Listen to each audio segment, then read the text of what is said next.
a projection. Yeah. And that's something that definitely, comes up in one section we got of A Course in Miracles through the random number generator today was specialness versus innocence. So basically the guilty relationship versus innocence. But it's saying the purpose of the body is for specialness, right? Because here's how we can be separate. Here's how I can be afraid of you. Your body can hurt mine. Your body can hurt mine by choosing not to call me. Right. It doesn't have to be physical. It can be like, whoa, that person didn't call me. That person didn't text me back. Like, that's still everything of the body, right? Those are the fingers that are texting back.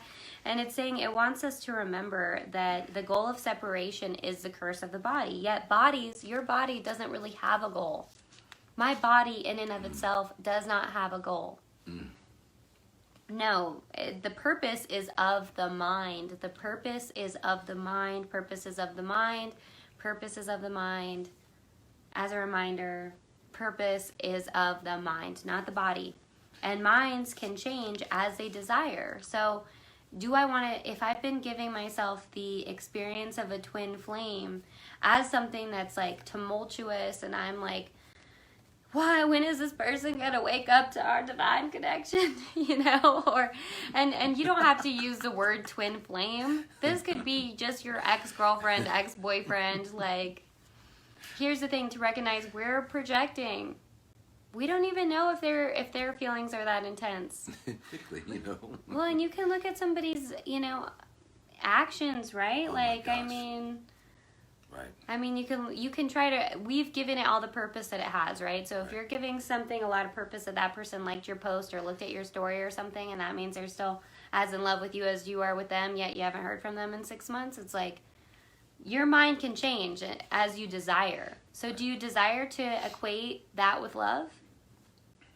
Do you desire to equate somebody running from you as being love? That's self-abuse. It is. And so we want to change our mind and change the purpose that we've given that to be like, that doesn't mean that they're bad. That doesn't mean that they're wrong. That doesn't mean that they've done anything wrong. That just means you have changed the purpose of what you want love to be and say, oh, in the past I've really been breadcrumbing. Right. I've been chasing breadcrumbs, making mountains out of molehills, meaning that like someone doing the bare minimum meant that they were, like texting you happy birthday means something, and, Ooh.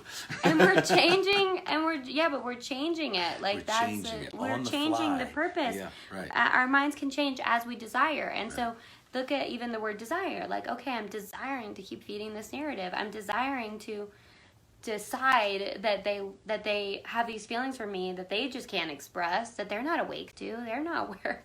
It's like, why exert that much energy rather than just love what's showing up? Well, the answer is because people are afraid to look at themselves. Yeah. So I think our invitation is are you ready to set those games down? And it's all the games. It's not just with your interpersonal, intimate relationship. It's with everybody. It's like lay down the drama, lay down the stories, lay down the expectations, all of it, and get into the now moment. Really empower yourself to be a beautiful, kind, and loving, generous person.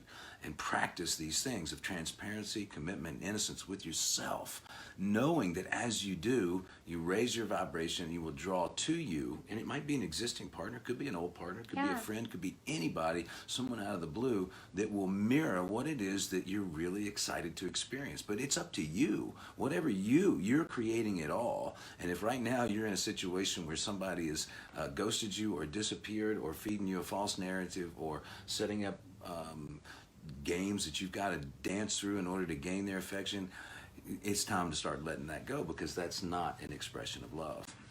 Well, and that's why, as we're coming on here and kind of talking about, to some extent, like dispelling some of the myths around twin flame. Right. That's not because we're saying the idea of twin flame is good or bad. It depends on the purpose we've given it. And so that's one of the things that, when A Course in Miracles and the Manual for Teachers talked about reincarnation, it said, who cares? Believe in it or not believe in it. The question is it helping you wake up to the truth or not? Same with twin flames. Believe it or don't believe it.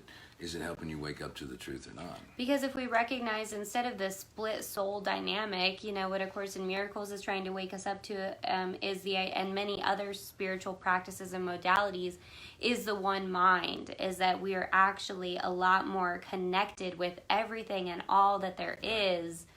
And so we don't want to just exclude this one person for this. It's like, no, all of our minds are joined. We're calling in the people who are a reflection of like where our mind is at this moment. We're in this divine orchestration, all playing our parts. And do we want to begin to take more responsibility and accountability for our part, especially if we desire to change our minds about things that are not bringing us happiness or peace or the type of love we'd really like to experience? And a lot of these twin flame runner chaser dynamic and people out there on the website that claim to be a coach and can bring your twin flame back to you and all that.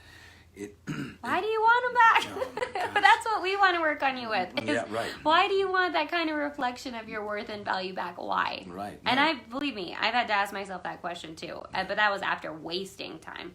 Right. Wasting energy. This life is self-determining. Yeah. It is self-determining. It's aligning with who you are at the very deepest part of yourself.